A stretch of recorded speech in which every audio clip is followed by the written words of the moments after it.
Rivers are the lifeblood of this world and the lifeblood of civilization.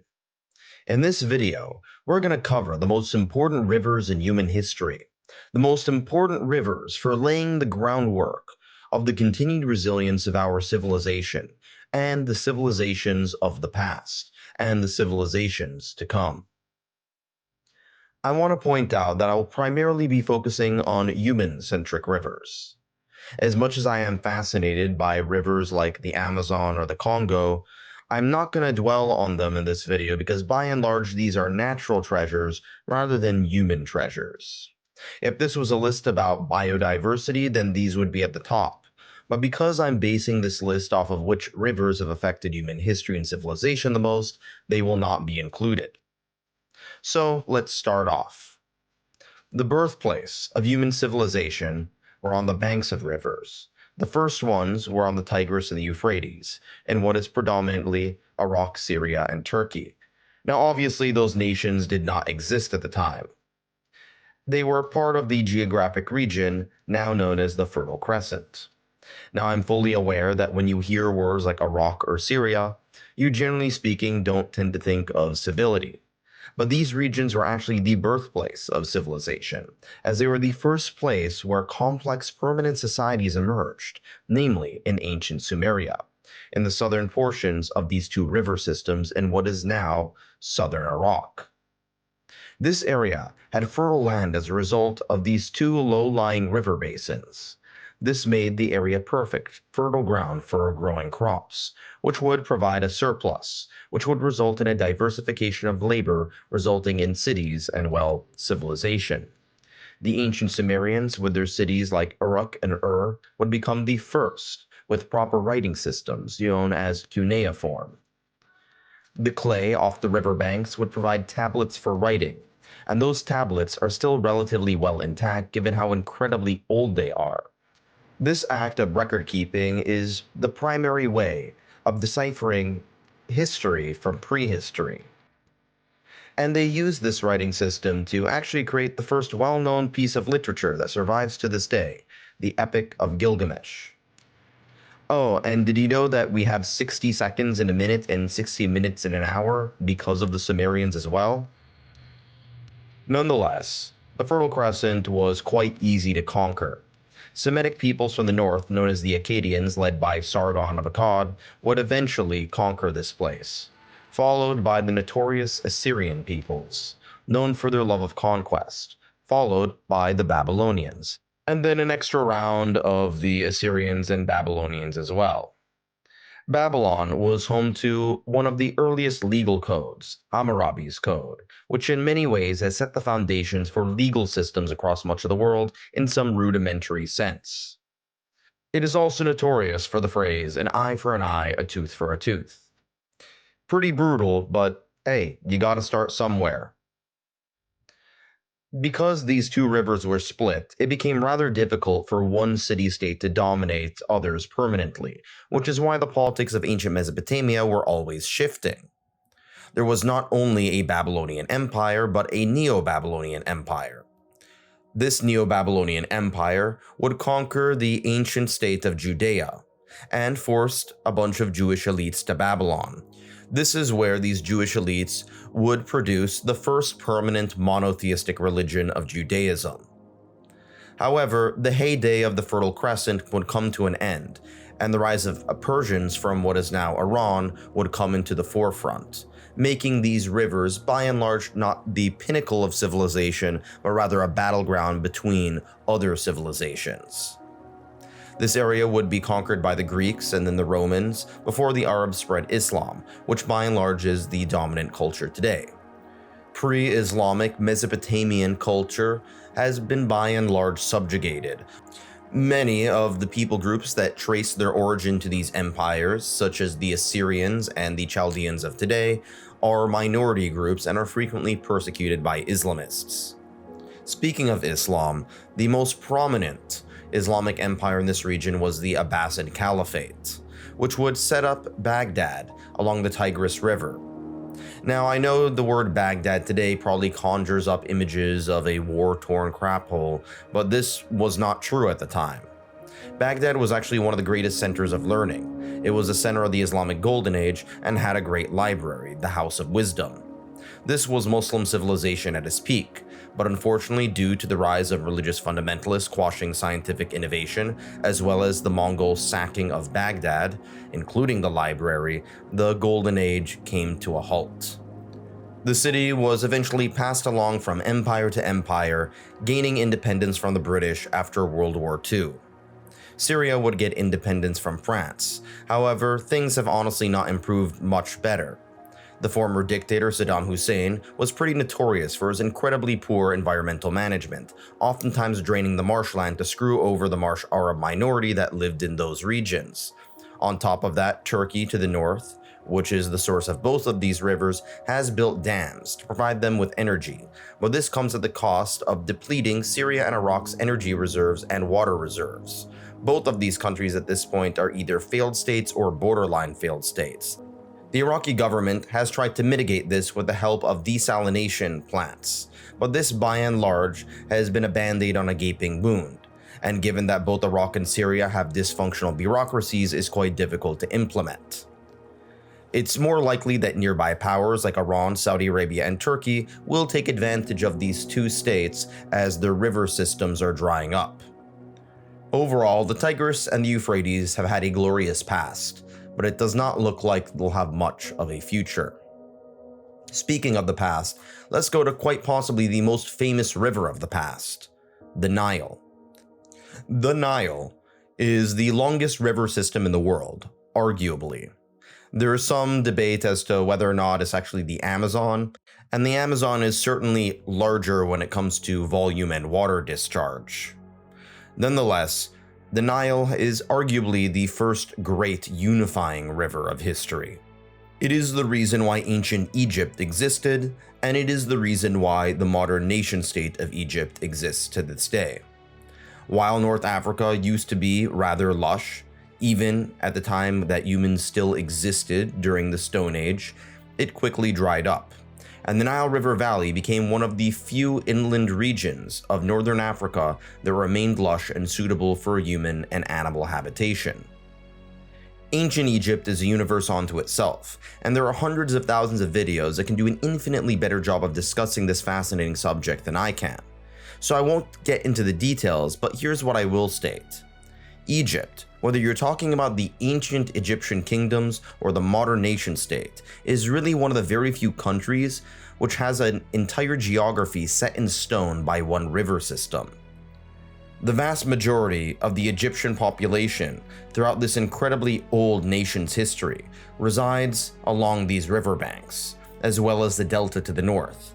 After all, the rest of the country is composed of desert. These riverbanks provide not only water, but fertile soil that would flood during certain portions of the year. This would lead to population growth due to a surplus of energy coming from all of that wheat, chickpeas, barley, and other crops. And as a result, people could pick time out of their busy schedule of producing food to create incredible monuments and other civilizational achievements. On top of that, the river system also made it easy to unite Upper and Lower Egypt into one kingdom. And as a unified dynasty or set of dynasties, it now became far more powerful. Throughout much of their history, this river also provided them an outlet of civilization that was basically bunkered up by two deserts. This made it very difficult for various people groups to attack Egypt. This doesn't mean that there were some successful conquests, such as the Nubians who came from the south, as well as the Persians and Greeks that came through the Sinai. And of course, the Muslim Arabs, who came later on. However, eventually the Turks and British took on Egypt as well. Nonetheless, the river provided a sense of unity, even as certain cultures came and went. Now, obviously, ancient Egyptian culture did not survive, as no one writes in hieroglyphics anymore or worships the sun god Ra. But regardless of whatever major culture was in Egypt, it was very easy for one political entity to unify the area due to that river system.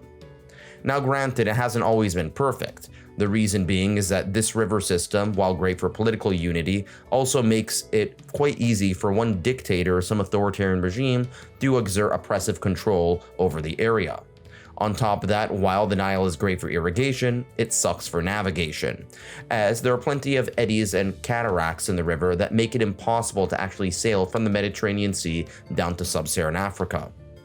Egypt to this day, for this reason, is by and large considered strongly part of the Middle East and not Africa, due to this largely disconnected culture from sub-Saharan Africa despite being on the African continent. Today, the river is in peril. Egypt is at the end of the river, and the delta is at the end of the end. This makes Egypt susceptible to excess river use coming from upstream nations in sub-Saharan Africa, most notably Ethiopia, which is another country in political turmoil, far greater political turmoil than Egypt is in. And they're planning on building a dam that would provide them with energy. However, this would limit the water flow that Egypt gets.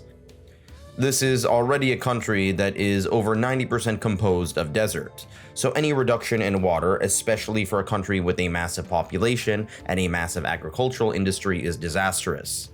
Egypt also faces significant food insecurity. While the riverbanks of the Nile were historically used to grow crops, today cotton tends to be the preferred commodity. Egyptian cotton is renowned throughout the world for its high quality.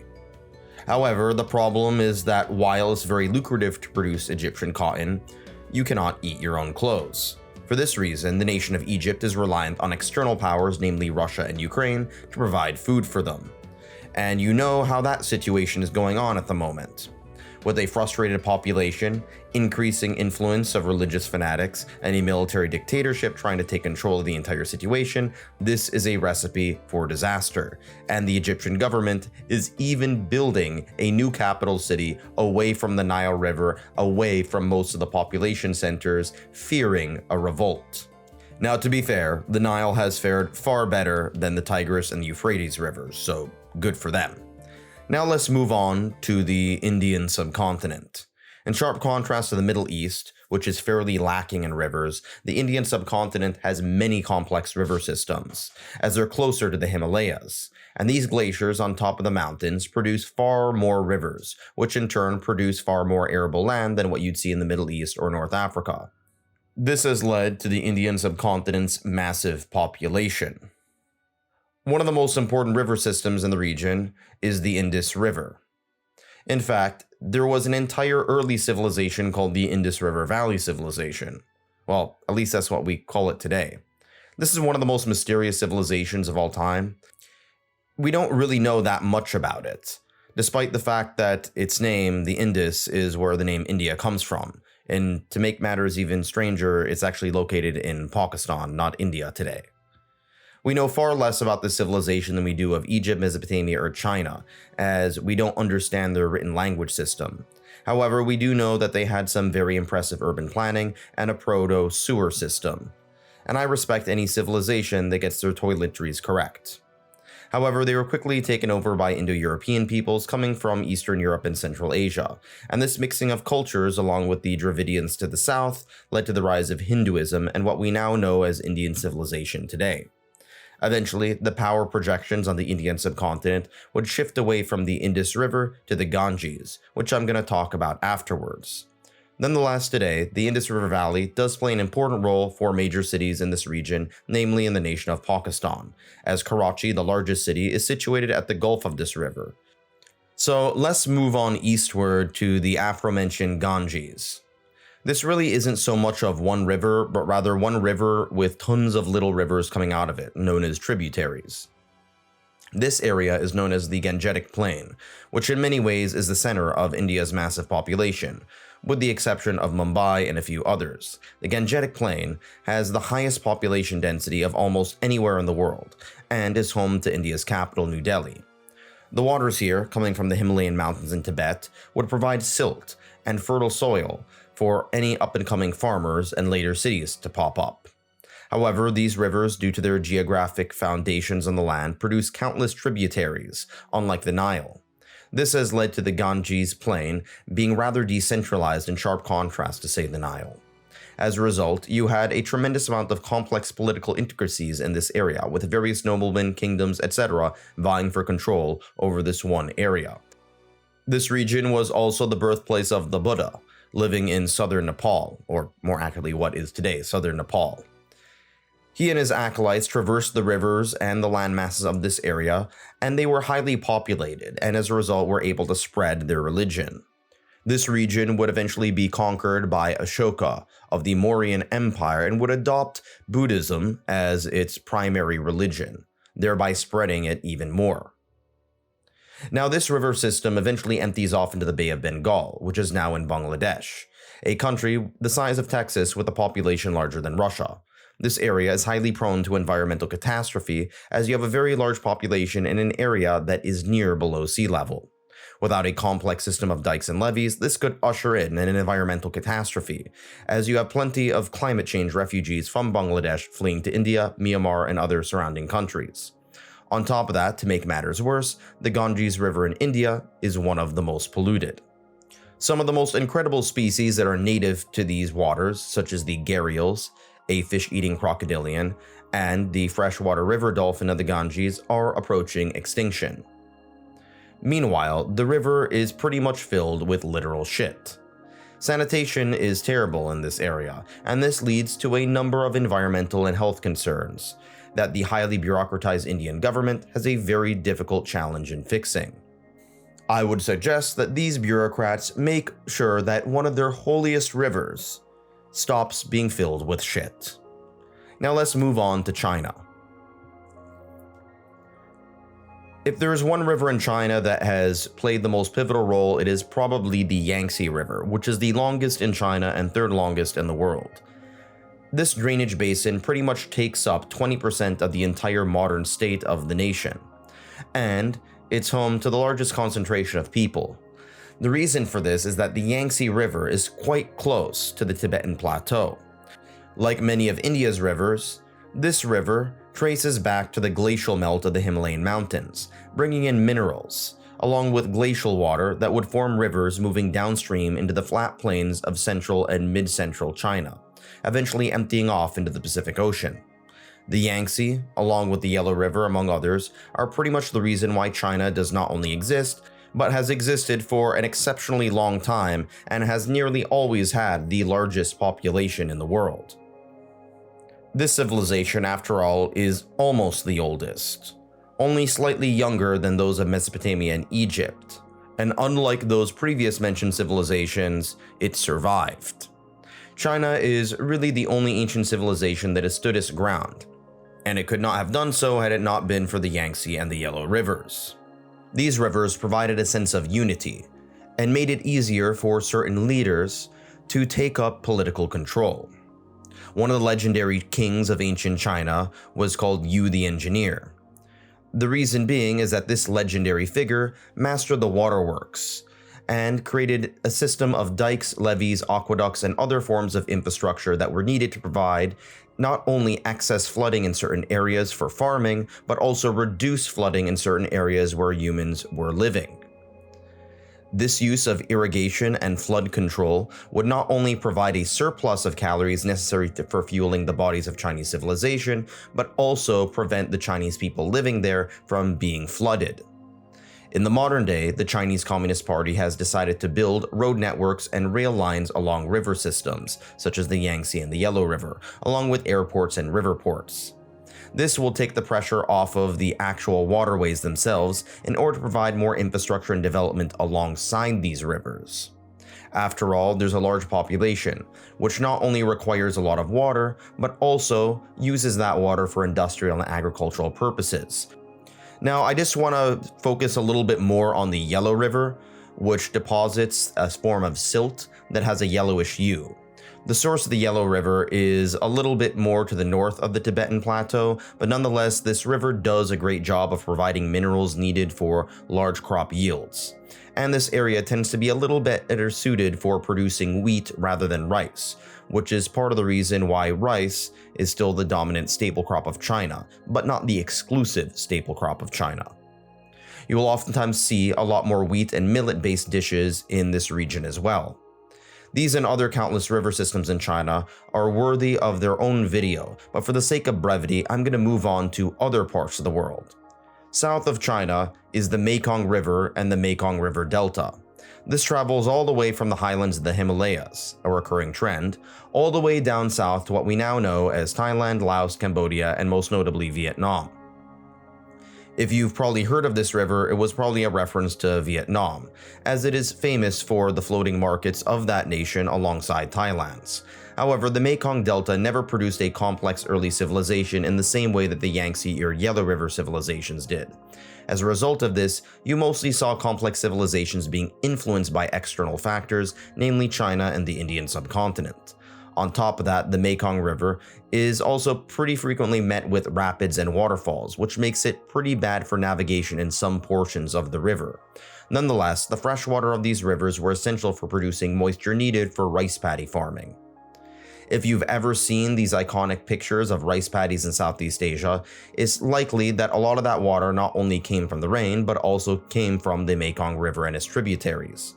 On top of that, the Mekong River also has some of the largest biodiversity of freshwater fish species on the planet, and has been absolutely essential for fishermen. Now let's move on to a totally different region, Europe. For better or for worse, whether we like it or not, the birthplace of the modern world is Europe. The Tiber River, which in and of itself is not particularly impressive, is the river that flows through what we now know as Rome.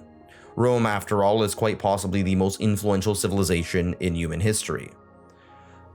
Although this is debatable, the river is not particularly long, and it's not particularly impressive by any metric, even by Italian standards. After all, the Po River Valley in northern Italy is much larger and much better for agricultural cultivation and large population centers. But alas, there was never an ancient Milan Empire. There was an ancient Roman Empire. And you know what the Romans really like to do? Conquer. So Julius Caesar eventually moved north into Gaul, in what is now France, and he met up with a group of Celtic-speaking people who congregated around a river basin. In fact, there were Celtic tribes living across the area in what is now called Paris. Ever heard of this place called Paris? Kind of obscure.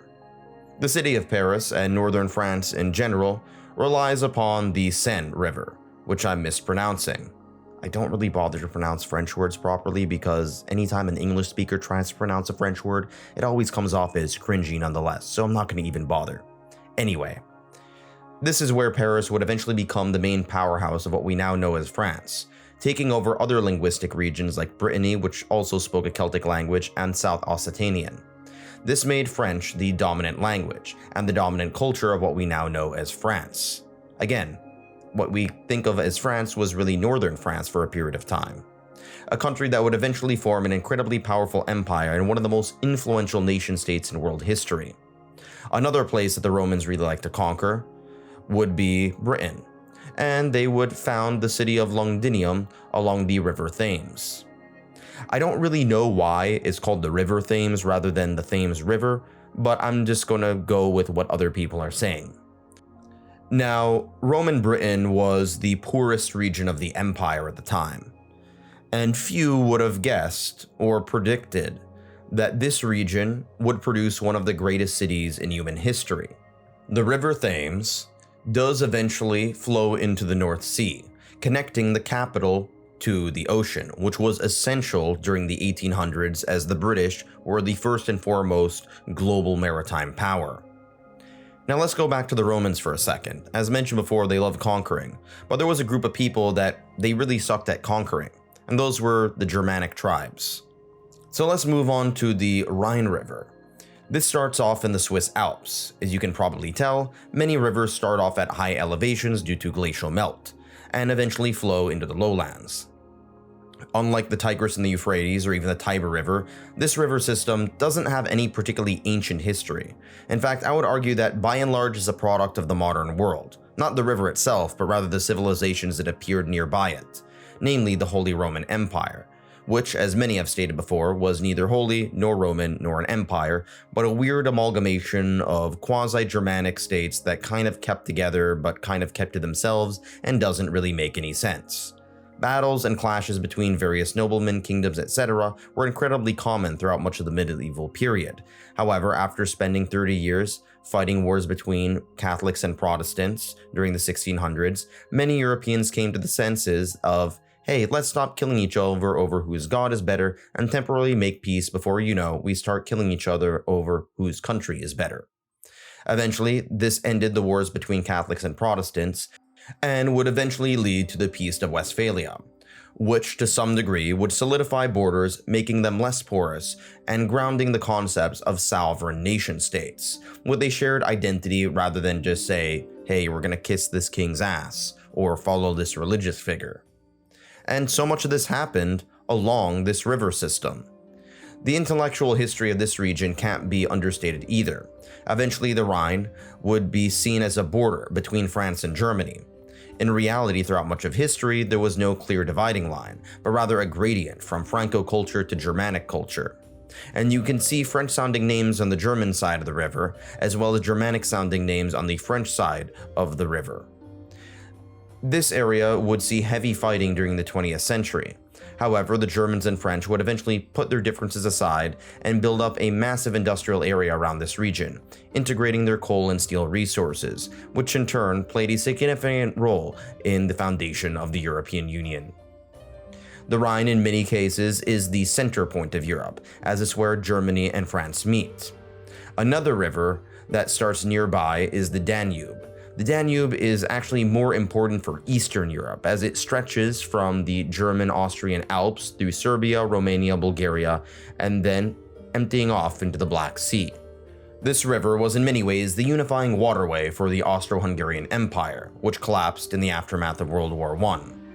The river is sandwiched between higher elevated regions, but with countless river valleys in between them, which provides a source of not only agricultural land, but also cities to crop up in the riverbanks.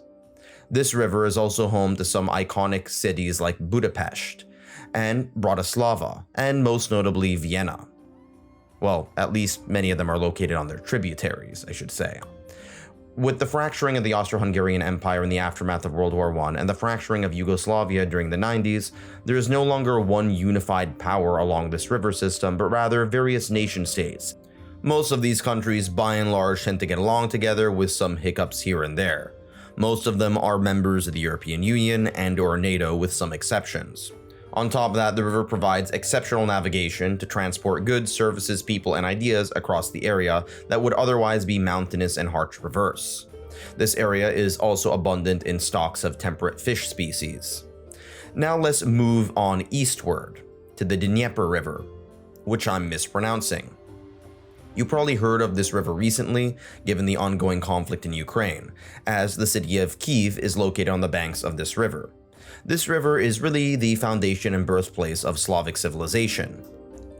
You had Slavic tribal peoples who interacted with the steppe peoples of Central Asia, who interacted with the Greek Orthodox Christians to the south, who interacted with Viking raiders from Scandinavia along the Volga rivers from Scandinavia all the way to the Dnieper River.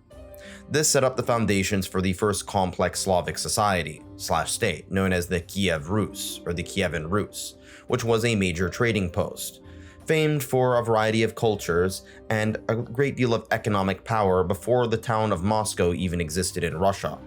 However, this city of Kyiv was surrounded by flat land and was easily sacked by the Mongols.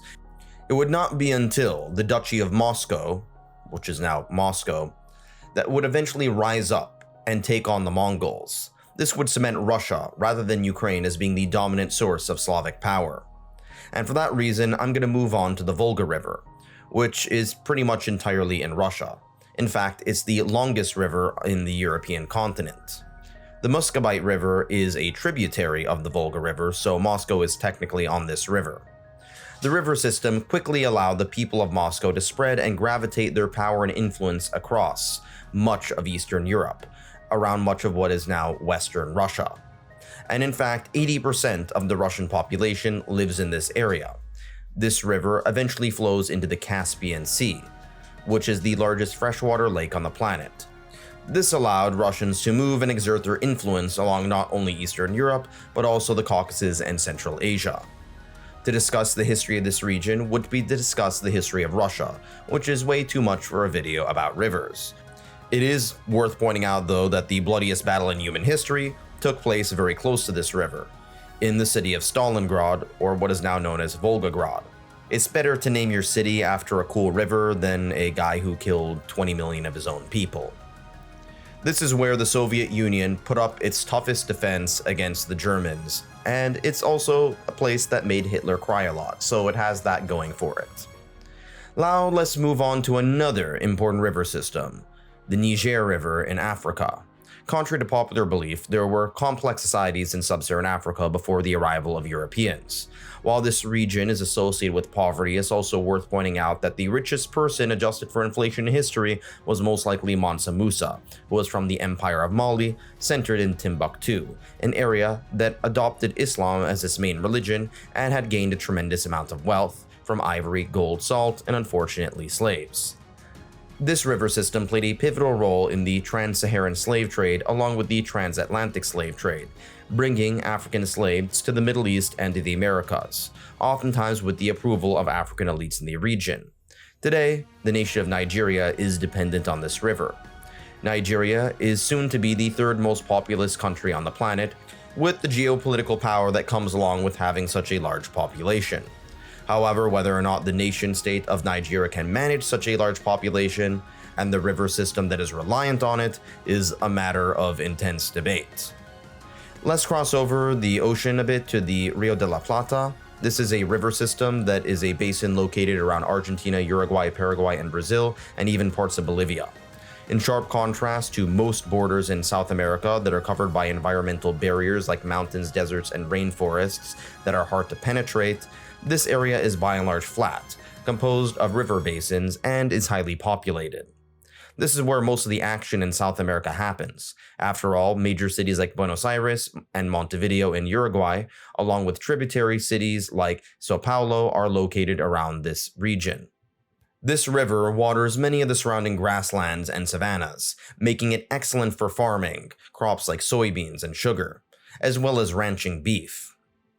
This produces a tremendous surplus of calories for food that can sustain large populations, and it's not a surprise that this area has the largest population density in Latin America, save for maybe Mexico. The name Plata comes from the fact that this river system was used to transport silver from Bolivia. And when I went to Bolivia a few years ago, I actually got to visit the city of Potosi and got to see some of the silver mines. The Spanish plundered these silver mines using indigenous labor and eventually brought the silver down this river through Buenos Aires all the way to Europe. The reason why it's called the Rio de la Plata is because plata means silver, as it was used to transport silver all the way to, again, Europe. But the amount of silver transported was so massive that it led to hyperinflation that eventually crashed the Spanish Empire's economy. And on top of that, that wealth didn't really benefit the people of the Spanish Empire. Nonetheless, Argentina and Brazil are the two major economic hubs of the South American continent, and that's not going to change anytime soon because of the importance of this river. Now let's move northwards. First, I'll have to get the Hudson River out of the way, which is where New York City is located upon. And it's not a particularly impressive river, but it is navigable, and is part of the reason why New York City has such excellent geography. The Hudson River flows into the Atlantic Ocean, with Manhattan Island and Long Island and Staten Island and a whole bunch of other islands that pretty much make it perfect for commercial shipping. This is part of the reason why New York City today is arguably the most important economic center on the face of the planet. But you know what river is more impressive than the Hudson? The Mississippi. The Mississippi is regarded as the fourth longest river in the world, although it depends on who you get your information from. The Mississippi River is a blessing, is situated entirely within the United States. Even the most northern portions don't get into Canada, but are situated within Minnesota. This means that the US pretty much has a clear monopoly on its longer river system that is not only used for irrigation, but also navigation.